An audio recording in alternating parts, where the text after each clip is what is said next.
হয়ে পড়ি। কবি কাজী নজরুল ইসলামের লেখা লিটু চোর আমি পাঠ করব।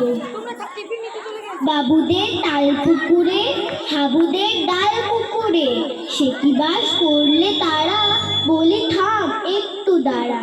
পুকুরের ওই কাছে না লিচুড়া গাছ আছে না, সেখানা আসতে গিয়ে ইয়াক বড় কাস্তে নিয়ে। গাছে গোদেই চড়েছি, ছোট এক ডাল ধরেছি, ও বাবা মরাত করে পড়েছি সরাত জোরে। পড়বি পর মালির ধারে, সে ছিল গাছের আড়ে, বেটা ভাই বড় নচ্ছার, দুমাদুম গোটা দুধ চায়, দিলে খুব কিলো ঘুষি, একদম জোরসে ঠুসি।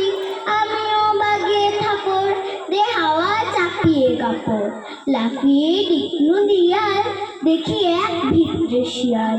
ও বাবা শিয়াল কোথা, ভোলাটা দাঁড়িয়ে হোতা, দেখে যেই আটকে ওঠা, কুকুরও জড়লে ছোটা। আমি কই কম্ম কাবার, কুকুরেই করবে সাবার।